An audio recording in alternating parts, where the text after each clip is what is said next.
The Stone Age was a broad prehistoric period during which stone was widely used to make implements with an edge, a point, or a percussion surface. The period lasted roughly 3.4 million years and ended between 8700 BC and 2000 BC with the advent of metalworking. Stone Age artifacts include tools used by modern humans and by their predecessor species in the genus Homo, and possibly by the earlier partly contemporaneous genera Australopithecus and Paranthropus. Bone tools were used during this period as well but are rarely preserved in the archaeological record. The Stone Age is further subdivided by the types of stone tools in use. The Stone Age is the first period in the three-age system of archaeology, which divides human technological prehistory into three periods. The Stone Age, the Bronze Age, the Iron Age. Historical significance.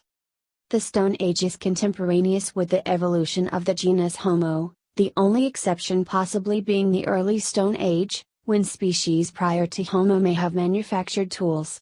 According to the age and location of the current evidence, the cradle of the genus is the East African Rift System, especially toward the north in Ethiopia, where it is bordered by grasslands. The closest relative among the other living primates, the genus Pan, represents a branch that continued on in the deep forest, where the primates evolved. The rift served as a conduit for movement into southern Africa and also north down the Nile into North Africa and through the continuation of the rift in the Levant to the vast grasslands of Asia. Starting from about 4 million years ago, Maya, a single biome established itself from South Africa through the rift, North Africa, and across Asia to modern China, which has been called transcontinental Savannistan recently. Starting in the grasslands of the rift, Homo erectus, the predecessor of modern humans, found an ecological niche as a tool maker and developed a dependence on it, becoming a tool-equipped savanna dweller. Stone Age in archaeology. Beginning of the Stone Age. The oldest indirect evidence found of stone tool use is fossilized animal bones with tool marks. These are 3.4 million years old and were found in the lower Awash Valley in Ethiopia. Archaeological discoveries in Kenya in 2015, identifying possibly the oldest known evidence of hominin use of tools to date, have indicated that Kenyanthropus platypus, a 3.2 to 3.5 million year old Pliocene hominin fossil discovered in Lake Turkana, Kenya in 1999, may have been the earliest tool users known. The oldest stone tools were excavated from the site of Lomkwi 3 in West Turkana, northwestern Kenya, and date to 3.3 million years old. Prior to the discovery of these Lomkwian tools, the oldest known stone tools had been found at several sites at Gona, Ethiopia, on the sediments of the Paleo-Awash River, which serve to date them. All the tools come from the Busatama Formation, which lies above a disconformity, or missing layer, which would have been from 2.9 to 2.7 Maya. The oldest sites containing tools are dated to 2.6 2.55 Maya. One of the most striking circumstances about these sites is that they are from the late Pliocene, where previous to their discovery tools were thought to have evolved only in the Pleistocene. Excavators at the locality point out that the earliest stone tool makers were skilled flint knappers. The possible reasons behind this seeming abrupt transition from the absence of stone tools to the presence thereof include gaps in the geological record. The species who made the Pliocene tools remains unknown. Fragments of Australopithecus garhi, Australopithecus ethiopicus, and Homo, possibly Homo habilis, have been found in sites near the age of the Gona tools. In July 2018, scientists reported the discovery in China of the oldest stone tools outside Africa, estimated at 2.12 million years old. End of the Stone Age.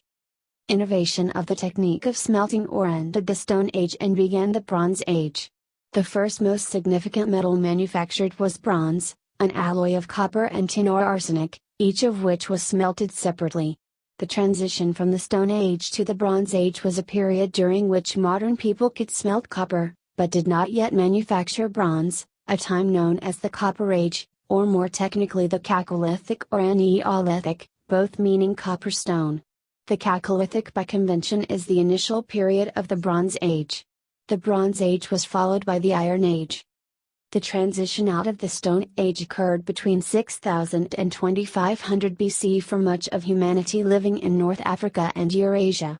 The first evidence of human metallurgy dates to between the 6th and 5th millennia BC in the archaeological sites of Majdanek, Yarmovac, and Plownik in modern-day Serbia, including a copper axe from 5500 BC belonging to the Vinca culture, though not conventionally considered part of the Chalcolithic. This provides the earliest known example of copper metallurgy. Note the Rudnik lava mine in Serbia. Atsi the Iceman, a mummy from about 3300 BCE, carried with him a copper axe and a flint knife.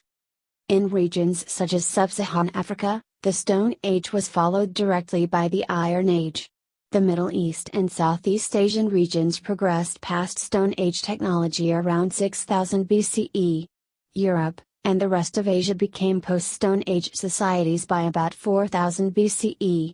The Proto-Inca cultures of South America continued at a Stone Age level until around 2000 BCE, when gold, copper, and silver made their entrance. The Americas notably did not develop a widespread behavior of smelting bronze or iron after the Stone Age period, although the technology existed. Stone tool manufacture continued even after the Stone Age ended in a given area.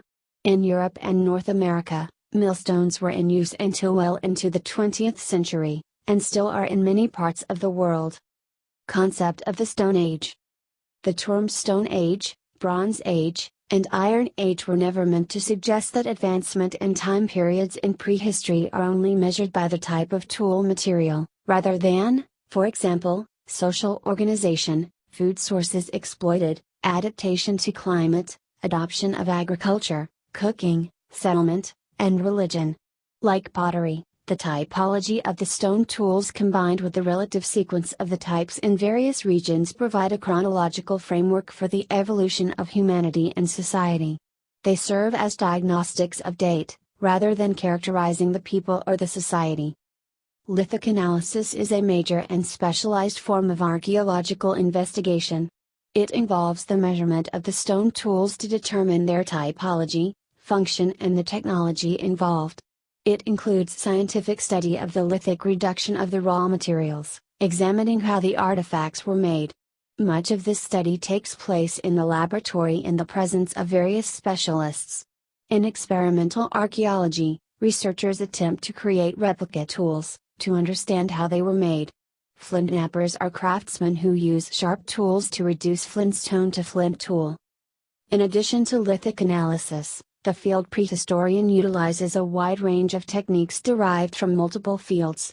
The work of the archaeologist in determining the paleocontext and relative sequence of the layers is supplemented by the efforts of the geologic specialist in identifying layers of rock over geologic time, of the paleontological specialist in identifying bones and animals, of the palynologist in discovering and identifying plant species, of the physicist and chemist in laboratories determining dates by the carbon-14, potassium argon, and other methods.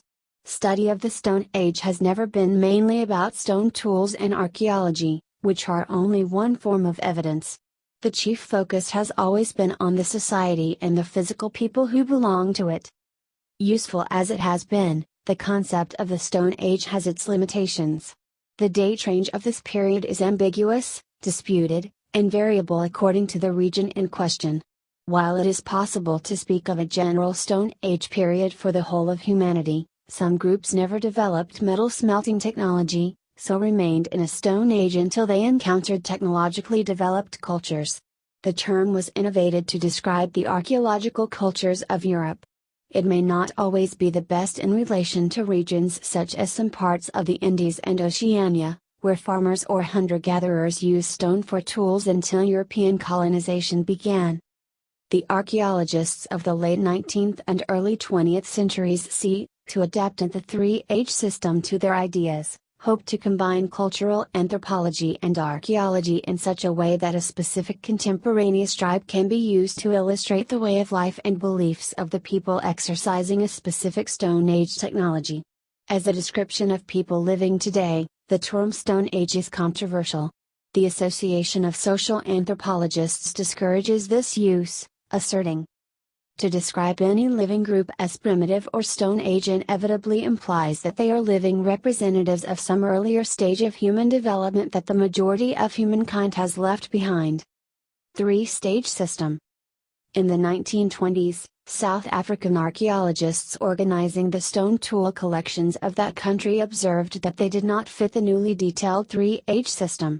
In the words of J. Desmond Clark, it was early realized that the threefold division of culture into Stone, Bronze and Iron Ages adopted in the 19th century for Europe had no validity in Africa outside the Nile Valley. Consequently, they proposed a new system for Africa, the three-stage system. Clark regarded the three-age system as valid for North Africa. In sub-Saharan Africa, the three-stage system was best. In practice, the failure of African archaeologists either to keep this distinction in mind, or to explain which one they mean, contributes to the considerable equivocation already present in the literature. There are in effect two Stone Ages, one part of the three-age and the other constituting the three-stage. They refer to one and the same artifacts and the same technologies, but vary by locality and time. The three-stage system was proposed in 1929 by Astley John Hilary Goodwin, a professional archaeologist, and Clarence Van Ruytlow, a civil engineer and amateur archaeologist, in an article titled Stone Age Cultures of South Africa in the journal Annals of the South African Museum. By then, the dates of the early Stone Age, or Paleolithic, and late Stone Age, or Neolithic, Neo equals new, were fairly solid and were regarded by Goodwin as absolute. He therefore proposed a relative chronology of periods with floating dates, to be called the earlier and later Stone Age. The Middle Stone Age would not change its name, but it would not mean Mesolithic. The duo thus reinvented the Stone Age.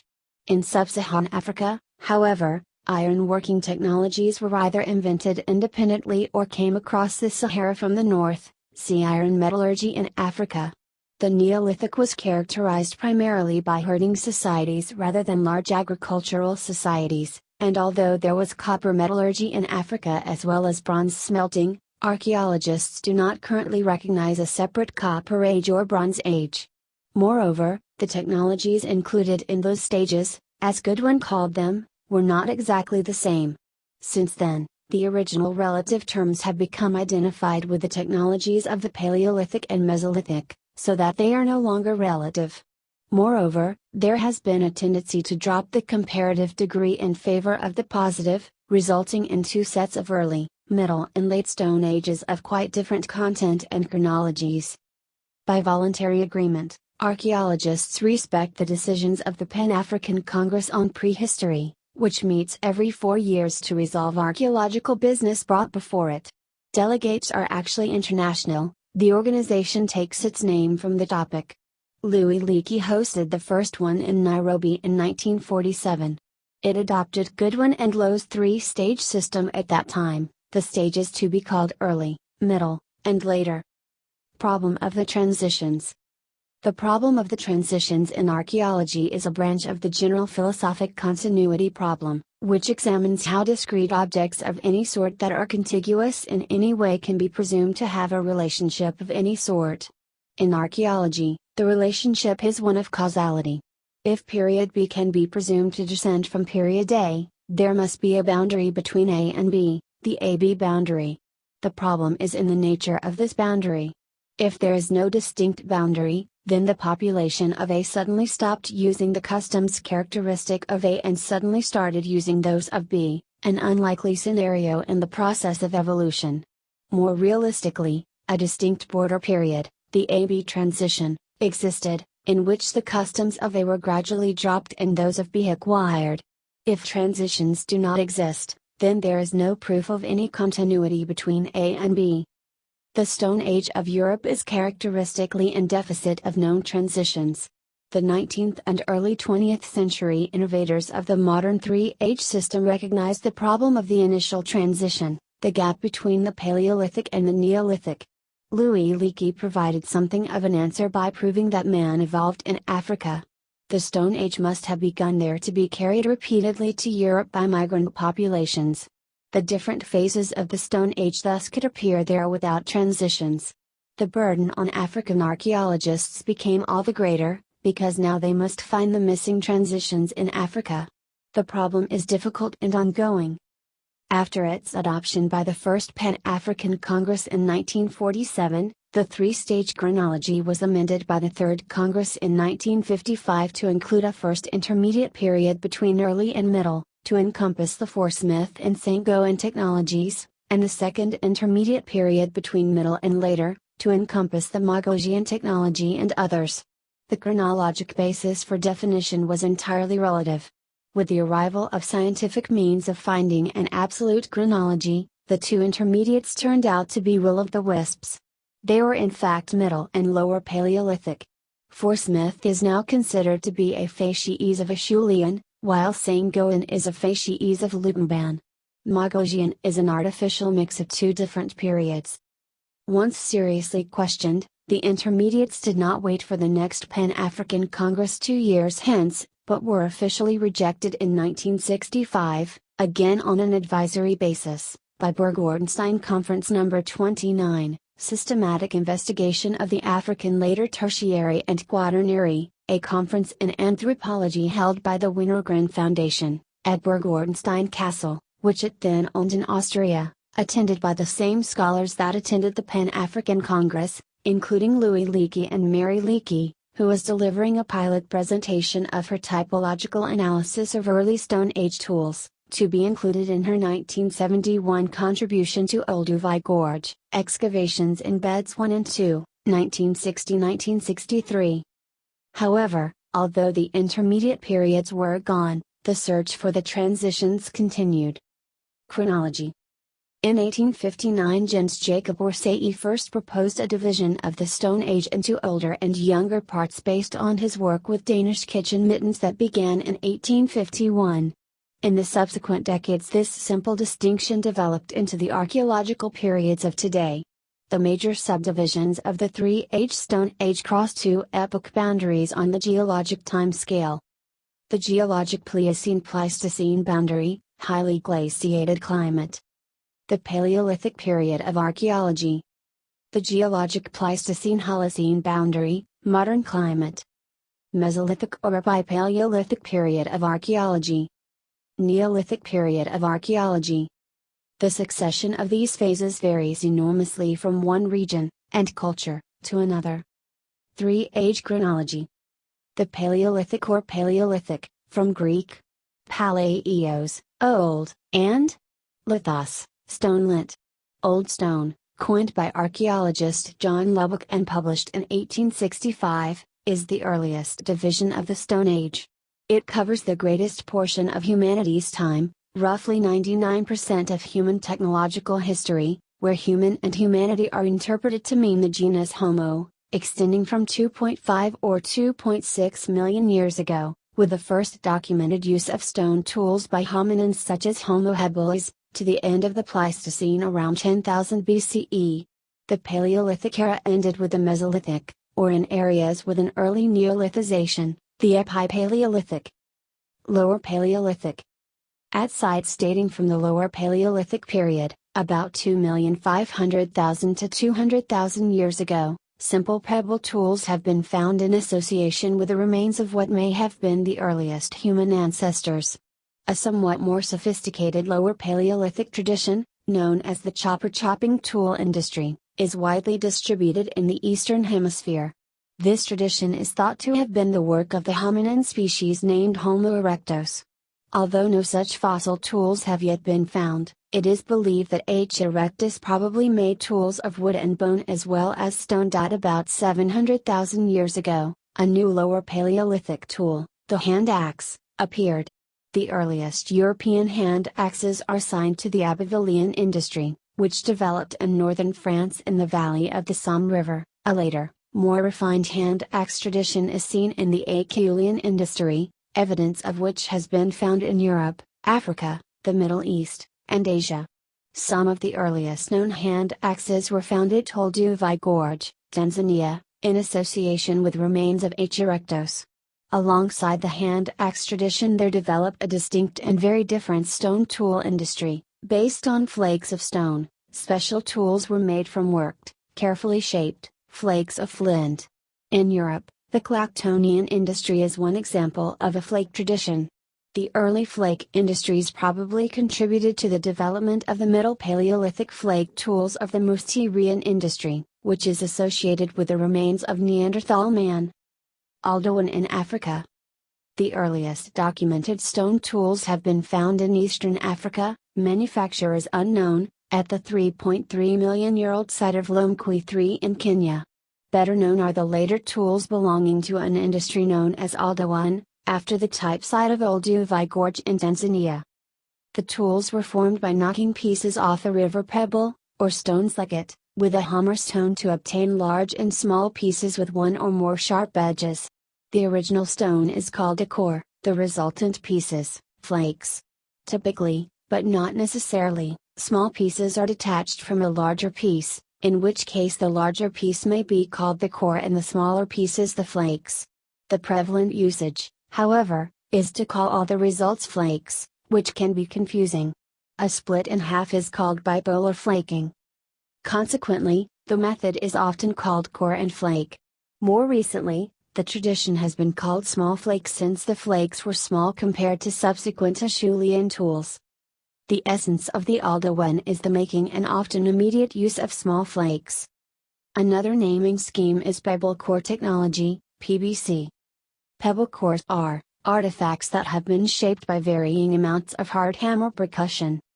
Various refinements in the shape have been called choppers, discoids, polyhedrons, subspheroid, etc. To date, no reasons for the variants have been ascertained. From a functional standpoint, pebble cores seem designed for no specific purpose. However, they would not have been manufactured for no purpose. Pebble cores can be useful in many cutting, scraping or chopping tasks, but they are not particularly more efficient in such tasks than a sharp-edged rock. The whole point of their utility is that each is a sharp-edged rock in locations where nature has not provided any. There is additional evidence that Aldoan, or Mode 1, tools were utilized in percussion technology, that is, they were designed to be gripped at the blunt end and strike something with the edge, from which use they were given the name of choppers. Modern science has been able to detect mammalian blood cells on Mode 1 tools at Sterkfontein, Member 5 East, in South Africa. As the blood must have come from a fresh kill, the tool users are likely to have done the killing and used the tools for butchering. Plant residues bonded to the silicon of some tools confirm the use to chop plants. Although the exact species authoring the tools remains unknown, Mode 1 tools in Africa were manufactured and used predominantly by Homo habilis. They cannot be said to have developed these tools or to have contributed the tradition to technology. They continued a tradition of yet unknown origin. As chimpanzees sometimes naturally use percussion to extract or prepare food in the wild, and may use either unmodified stones or stones that they have split, creating an Aldoan tool, the tradition may well be far older than its current record. Towards the end of Aldoan in Africa, a new species appeared over the range of Homo habilis, Homo erectus. The earliest unambiguous evidence is a whole cranium, GNMER 3733, a find identifier, from Kubifora in Kenya, dated to 1.78 Maya. An early skull fragment, GNMER 2598, dated to 1.9 Maya, is considered a good candidate also. Transitions in paleoanthropology are always hard to find, if not impossible, but based on the long-legged limb morphology shared by H. habilis and H. rudolfensis in East Africa, an evolution from one of those two has been suggested. The most immediate cause of the new adjustments appears to have been an increase in aridity in the region and consequent contraction of parkland savanna, interspersed with trees and groves, in favor of open grassland, dated 1.8-1.7 Maya. During that transitional period, the percentage of grazers among the fossil species increased from 15-25% to 45%. Dispersing the food supply and requiring a facility among the hunters to travel longer distances comfortably, which H. erectus obviously had. The ultimate proof is the dispersal of H. erectus across much of Africa and Asia, substantially before the development of the Mode 2 technology and use of fire. H. erectus carried Mode 1 tools over Eurasia. According to the current evidence, which may change at any time. Mode 1 tools are documented from about 2.6 Maya to about 1.5 Maya in Africa, and to 0.5 Maya outside of it. The genus Homo is known from H. habilis and H. rudolfensis from 2.3 to 2.0 Maya, with the latest habilis being an upper jaw from Kubifora, Kenya, from 1.4 Maya. H. erectus is dated 1.80.6 Maya. According to this chronology, Mode 1 was inherited by Homo from unknown hominins, probably Australopithecus and Paranthropus, who must have continued on with Mode 1 and then with Mode 2 until their extinction no later than 1.1 Maya. Meanwhile, living contemporaneously in the same regions, H. habilis inherited the tools around 2.3 Maya. At about 1.9 Maya, H. erectus came on stage and lived contemporaneously with the others. Mode 1 was now being shared by a number of hominins over the same ranges, presumably subsisting in different niches, but the archaeology is not precise enough to say which. Aldewan out of Africa. Tools of the Aldewan tradition first came to archaeological attention in Europe, where, being intrusive and not well defined, compared to the Acheulean, they were puzzling to archaeologists. The mystery would be elucidated by African archaeology at Olduvai, but meanwhile, in the early 20th century, the term pre-Acheulean came into use in climatology. C.P. Brooks, a British climatologist working in the United States, used the term to describe a chalky boulder clay underlying a layer of gravel at Hawkston, central England, where Acheulean tools had been found. Whether any tools would be found in it and what type was not known. Hugo Obermeier, a contemporary German archaeologist working in Spain, quipped. Unfortunately, the stage of human industry which corresponds to these deposits cannot be positively identified. All we can say is that it is pre-Acheulean. This uncertainty was clarified by the subsequent excavations at Olduvai. Nevertheless, the term is still in use for pre-Acheulean contexts, mainly across Eurasia, that are yet unspecified or uncertain, but with the understanding that they are or will turn out to be pebble tool. There are ample associations of Mode 2 with H. erectus in Eurasia. H. erectus Mode 1 associations are scantier, but they do exist, especially in the Far East. One strong piece of evidence prevents the conclusion that only H. erectus reached Eurasia. At Yern, Israel, Mode 1 tools have been found dating to 2.4 Maya, about 0.5 Maya earlier than the known H. erectus finds. If the date is correct, either another hominin preceded H. erectus out of Africa or the earliest H. erectus has yet to be found. After the initial appearance at Gona in Ethiopia at 2.7 Maya, pebble tools date from 2.0 Maya at Sterkfontein, Member 5, South Africa, and from 1.8 Maya at Helgerba, Algeria, North Africa. The manufacturers had already left pebble tools at Yern, Israel, at 2.4 Maya, Rawat, Pakistan, at 2.0 Maya, and Ranzidong, South China, at over 2 Maya. The identification of a fossil skull at Mojokerto, Pernan Peninsula on Java, dated to 1.8 Maya, as H. erectus, suggests that the African finds are not the earliest to be found in Africa, or that, in fact, erectus did not originate in Africa after all but on the plains of Asia. The outcome of the issue waits for more substantial evidence. Erectus was found also at Manizai, Georgia, from 1.75 Maya in association with pebble tools. Pebble tools are found the latest first in southern Europe and then in northern. They begin in the open areas of Italy and Spain, the earliest dated to 1.6 Maya at Pirro Nord, Italy. The mountains of Italy are rising at a rapid rate in the framework of geologic time. At 1.6 Maya they were lower and covered with grassland, as much of the highlands still are. Europe was otherwise mountainous and covered over with dense forest, a formidable terrain for warm weather savanna dwellers. Similarly, there is no evidence that the Mediterranean was passable at Gibraltar or anywhere else to H. erectus or earlier hominins. They might have reached Italy and Spain along the coasts. In northern Europe, pebble tools are found earliest at Happisburg, United Kingdom, from 0.8 Maya. The last traces are from Kent's Cavern, dated 0.5 Maya. By that time H. erectus is regarded as having been extinct. However, a more modern version apparently had evolved, Homo heidelbergensis, who must have inherited the tools. He also explains the last of the Acheulean in Germany at 0.4 Maya. In the late 19th and early 20th centuries, archaeologists worked on the assumptions that a succession of hominins and cultures prevailed, that one replaced another. Today, the presence of multiple hominins living contemporaneously near each other for long periods is accepted as proved true. Moreover, by the time the previously assumed earliest culture arrived in northern Europe, the rest of Africa and Eurasia had progressed to the Middle and Upper Paleolithic, so that across the Earth all three were for a time contemporaneous. In any given region there was a progression from Aldoan to Acheulean, lower to upper, no doubt. Acheulean in Africa. The end of Aldoan in Africa was brought on by the appearance of Acheulean, or Motu, stone tools. The earliest known instances are in the 1.7-1.6 mile layer at Kukaisli, West Turkana, Kenya.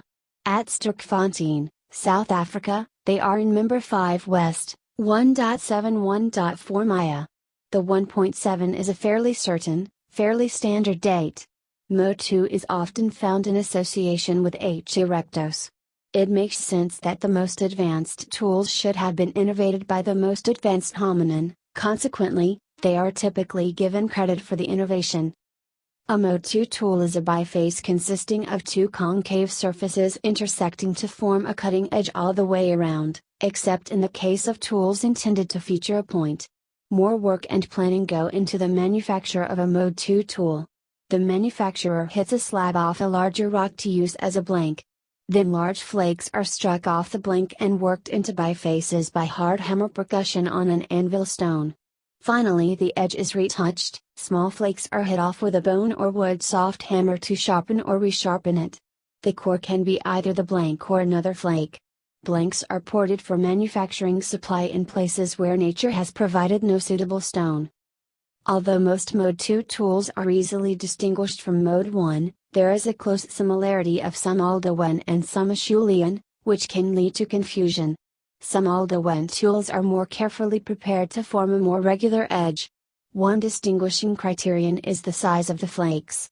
In contrast to the Aldoan small flake tradition, Acheulean is large flake. The primary technological distinction remaining between Aldoan and the Acheulean is the preference for large flakes, 10 cm, as blanks for making large cutting tools, hand axes and cleavers, in the Acheulean. Large cutting tool, LCT, has become part of the standard terminology as well. In North Africa, the presence of Motu remains a mystery, as the oldest finds are from Thomas Quarry in Morocco at 0.9 Maya. Archaeological attention, however, shifts to the Jordan Rift Valley, an extension of the East African Rift Valley. The east bank of the Jordan is slowly sliding northward as East Africa is thrust away from Africa.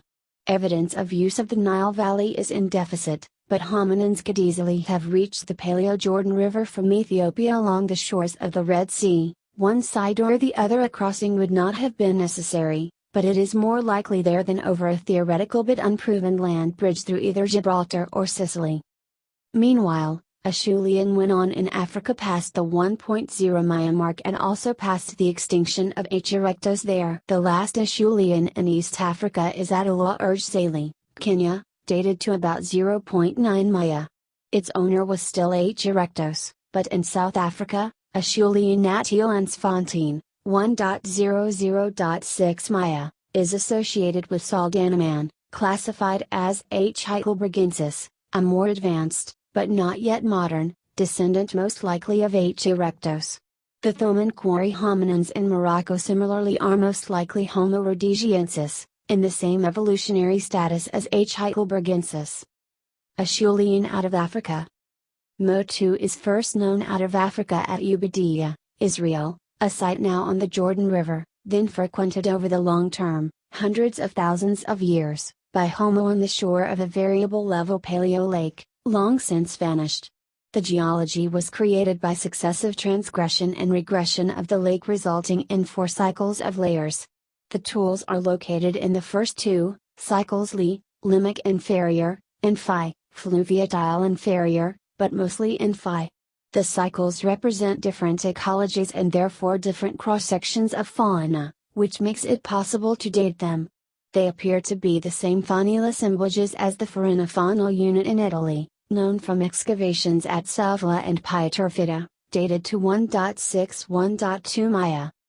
At Ubadia, the marks on the bones of the animal species found there indicate that the manufacturers of the tools butchered the kills of large predators, an activity that has been termed scavenging.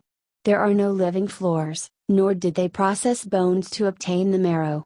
These activities cannot be understood therefore as the only or even the typical economic activity of hominins. Their interests were selective, they were primarily harvesting the meat of cervets, which is estimated to have been available without spoiling for up to 4 days after the kill. The majority of the animals at the site were of Palearctic biogeographic origin. However, these overlapped in range on 30–60% of African biogeographic origin. The biome was Mediterranean, not savanna. The animals were not passing through, there was simply an overlap of normal ranges. Of the hominins, H. erectus left several cranial fragments. Teeth of undetermined species may have been H. ergaster. The tools are classified as Lower Acheulean and developed Aldoan. The latter is a disputed classification created by Mary Leakey to describe an Acheulean-like tradition in Bed 2 at Olduvai. It is dated 1.53–1.27 Maya. The date of the tools therefore probably does not exceed 1.5 Maya, 1.4 is often given as a date. This chronology, which is definitely later than in Kenya, supports the out-of-Africa hypothesis for Acheulean, if not for the hominins. From Southwest Asia, as the Levant is now called, the Acheulean extended itself more slowly eastward, arriving at Izmir, India, about 1.2 Maya. It does not appear in China and Korea until after 1 Maya and not at all in Indonesia. There is a discernible boundary marking the furthest extent of the Acheulean eastward before 1 Maya, called the Movius line, after its proposer, Halim el-Movius. On the east side of the line the small flake tradition continues, but the tools are additionally worked mode 1, with flaking down the sides. In Othirampaka in Tamil Nadu the Acheulean age started at 1.51 Maya and it is also prior than North India and Europe. The cause of the Movius line remains speculative, whether it represents a real change in technology or a limitation of archaeology, but after 1 Maya evidence not available to Movius indicates the prevalence of Acheulean. For example, the Acheulean site at Bose, China, is dated 0.803 ± 3 K Maya. The authors of this chronologically later East Asian Acheulean remain unknown, as does whether it evolved in the region or was brought in. There is no named boundary line between Mode 1 and Mode 2 on the west, nevertheless, Mode 2 is equally late in Europe as it is in the Far East. The earliest comes from a rock shelter at Estrecho de Quipaur in Spain, dated to greater than 0.9 Maya. Teeth from an undetermined hominin were found there also. The last Mode 2 in southern Europe is from a deposit at Fontanaranuscio near Anagni in Italy dated to 0.45 Maya, which is generally linked to Homo capranensis, a late variant of H. erectus, a fragment of whose skull was found at Caprano nearby, dated 0.46 Maya. Middle Paleolithic. This period is best known as the era during which the Neanderthals lived in Europe and the Near East, circa 300,028,000 years ago. Their technology is mainly the Mousterian, but Neanderthal physical characteristics have been found also in ambiguous association with the more recent Chalcopronian archaeological culture in Western Europe and several local industries like the Silesian in Eastern Europe, Eurasia. There is no evidence for Neanderthals in Africa, Australia or the Americas. Neanderthals nursed their elderly and practiced ritual burial indicating an organized society. The earliest evidence, Mungoman, of settlement in Australia dates to around 40,000 years ago when modern humans likely crossed from Asia by island hopping. Evidence for symbolic behavior such as body ornamentation and burial is ambiguous for the Middle Paleolithic and still subject to debate. The Bhimbetka rock shelters exhibit the earliest traces of human life in India, some of which are approximately 30,000 years old. Upper Paleolithic. From 50,000 to 10,000 years ago in Europe, the Upper Paleolithic ends with the end of the Pleistocene and onset of the Holocene era, the end of the last Ice Age. Modern humans spread out further across the Earth during the period known as the Upper Paleolithic. The Upper Paleolithic is marked by a relatively rapid succession of often complex stone artifact technologies and a large increase in the creation of art and personal ornaments. During period between 35 and 10 Chi evolved, from 38 to 30 Chi Chalcopyronian, 4028 Aurignacian, 2822 Gravettian, 2217 Solutarian, and 1810 Magdalenian. All of these industries except the Chalcopyronian are associated with anatomically modern humans. Authorship of the Chalcopyronian is still the subject of much debate. Most scholars date the arrival of humans in Australia at 40,000 to 50,000 years ago, with a possible range of up to 125,000 years ago. The earliest anatomically modern human remains found in Australia, and outside of Africa, are those of Mungo man. They have been dated at 42,000 years old. The Americas were colonized via the Bering Land Bridge, which was exposed during this period by lower sea levels. These people are called the Paleo-Indians, and the earliest accepted dates are those of the Clovis culture sites, some 13,500 years ago. Globally, societies were hunter-gatherers, but evidence of regional identities begins to appear in the wide variety of stone tool types being developed to suit very different environments. Epipaleolithic, Mesolithic. The period starting from the end of the last Ice Age, 10,000 years ago, to around 6,000 years ago was characterized by rising sea levels and a need to adapt to a changing environment and find new food sources. The development of Mode 5, microlith, tools began in response to these changes. They were derived from the previous Paleolithic tools, hence the term Epipaleolithic, or were intermediate between the Paleolithic and the Neolithic, hence the term Mesolithic, Middle Stone Age, used for parts of Eurasia, but not outside it. The choice of a word depends on exact circumstances and the inclination of the archaeologists excavating the site. Microliths were used in the manufacture of more efficient composite tools, resulting in an intensification of hunting and fishing, and with increasing social activity the development of more complex settlements, such as Lepinskiver.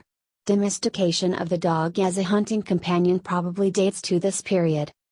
The earliest known battle occurred during the Mesolithic period at a site in Egypt known as Cemetery 117. Neolithic.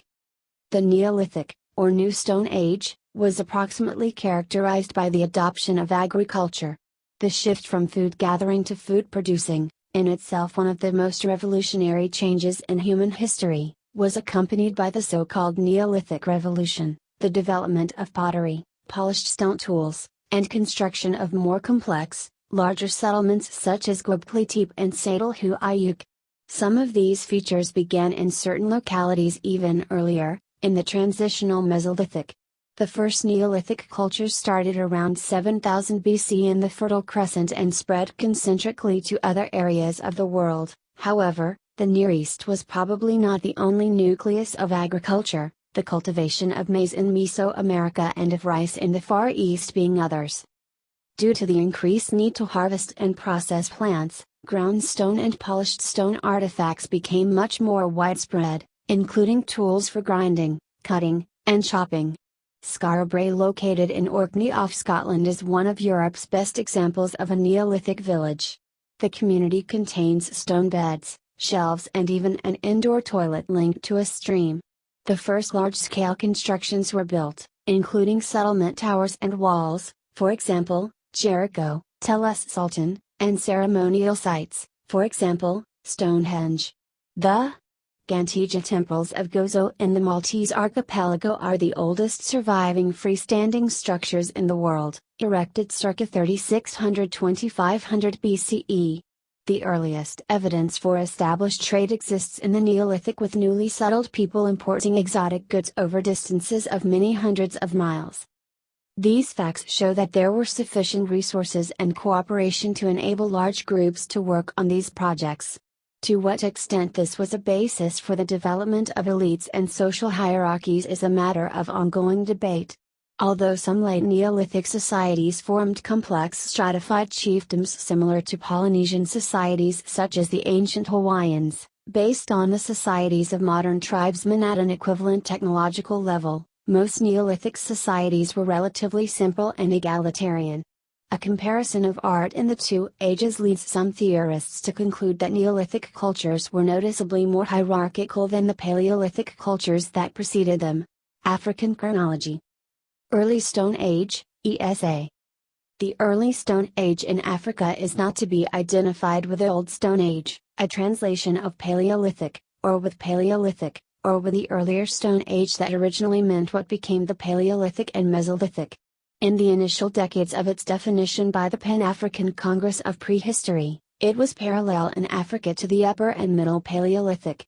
However, since then radiocarbon dating has shown that the Middle Stone Age is in fact contemporaneous with the Middle Paleolithic.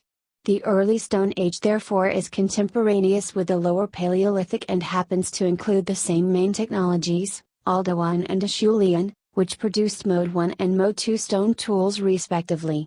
A distinct regional term is warranted, however, by the location and chronology of the sites and the exact typology. Middle Stone Age, MSA.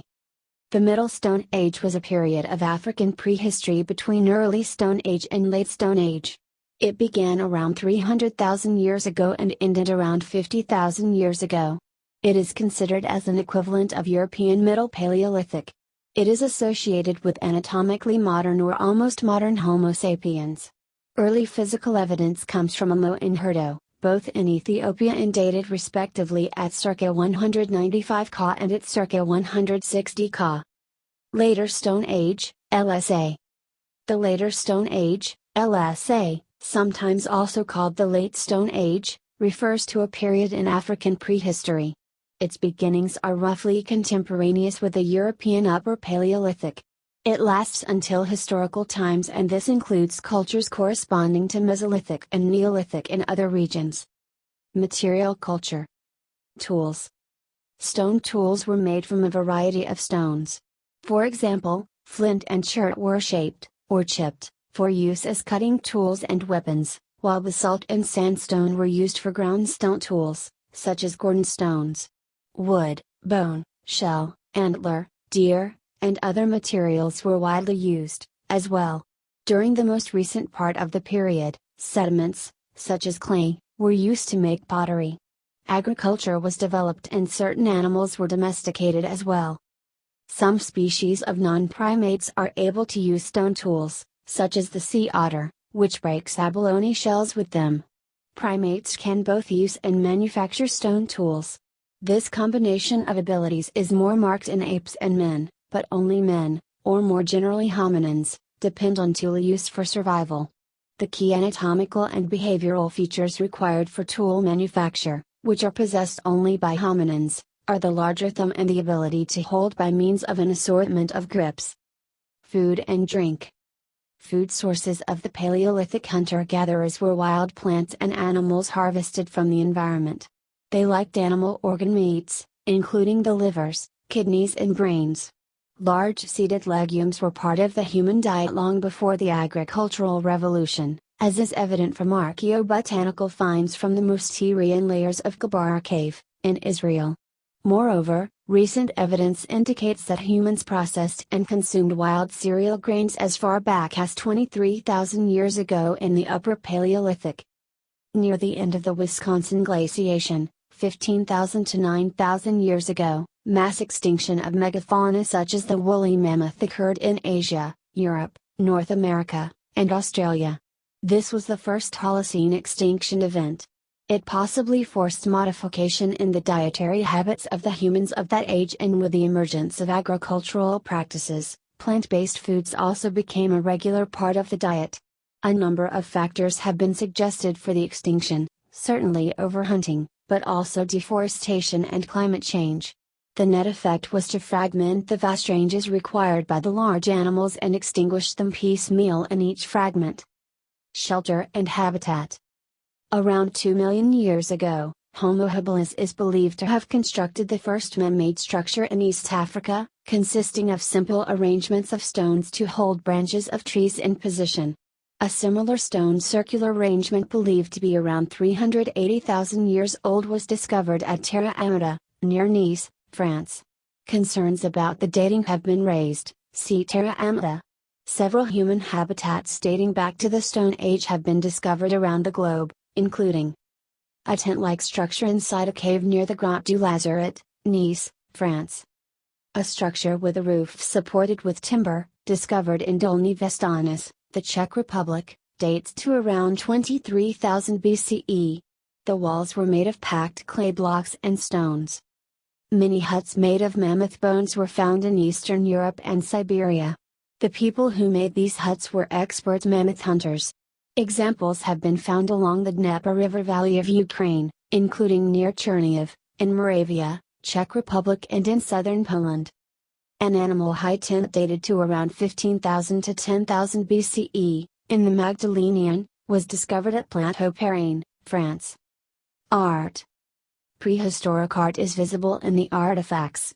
Prehistoric music is inferred from found instruments, while parietal art can be found on rocks of any kind. The latter are petroglyphs and rock paintings. The art may or may not have had a religious function. Petroglyphs. Petroglyphs appeared in the Neolithic. A petroglyph is an intaglio abstract or symbolic image engraved on natural stone by various methods, usually by prehistoric peoples. They were a dominant form of pre-writing symbols. Petroglyphs have been discovered in different parts of the world, including Australia, Sydney rock engravings, Asia, Bambetka, India, North America, Death Valley National Park, South America, Cumayo, Peru, and Europe, Denmark, Norway. Rock paintings.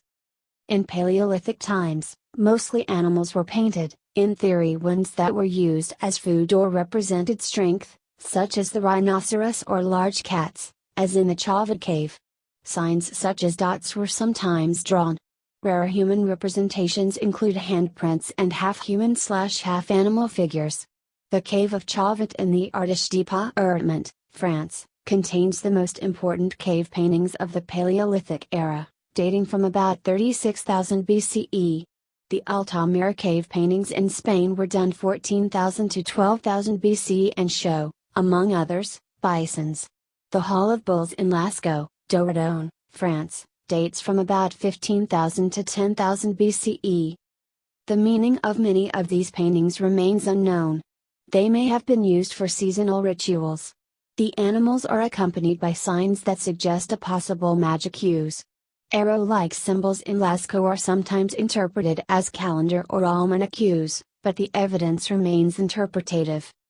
Some scenes of the Mesolithic, however, can be typed and therefore, judging from their various modifications, are fairly clear. One of these is the battle scene between organized bands of archers. For example, the Marching Warriors, a rock painting at Señal de la Mola, Castellón in Spain, dated to about 7,000–4,000 BCE, depicts about 50 bowmen in two groups marching or running in step toward each other, each man carrying a bow in one hand and a fistful of arrows in the other. A file of 5 men leads one band, one of whom is a figure with a high-crowned hat. In other scenes elsewhere, the men wear headdresses and knee ornaments but otherwise fight nude. Some scenes depict the dead and wounded, bristling with arrows. One is reminded of Ötzi the Iceman, a Copper-Age mummy revealed by an alpine melting glacier, who collapsed from loss of blood due to an arrow wound in the back. Stone Age rituals and beliefs. Modern studies and the in-depth analysis of finds dating from the Stone Age indicate certain rituals and beliefs of the people in those prehistoric times. It is now believed that activities of the Stone Age humans went beyond the immediate requirements of procuring food, body coverings, and shelters. Specific rites relating to death and burial were practiced, though certainly differing in style and execution between cultures. Megalithic tombs, multi-chambered, and dolmens, single-chambered, were graves with a huge stone slab stacked over other similarly large stone slabs. They have been discovered all across Europe and Asia and were built in the Neolithic and the Bronze Age. Modern popular culture. The image of the caveman is commonly associated with the Stone Age. For example, a 2003 documentary series showing the evolution of humans through the Stone Age was called Walking with Cavemen, but only the last program showed humans living in caves. While the idea that human beings and dinosaurs coexisted is sometimes portrayed in popular culture in cartoons, films and computer games, such as the Flintstones, 1 million years BC and Chuck Rock, the notion of hominids and non-avian dinosaurs coexisting is not supported by any scientific evidence. Other depictions of the Stone Age include the best-selling Earth Children series of books by Jean M. Auel, which are set in the Paleolithic and are loosely based on archaeological and anthropological findings. The 1981 F.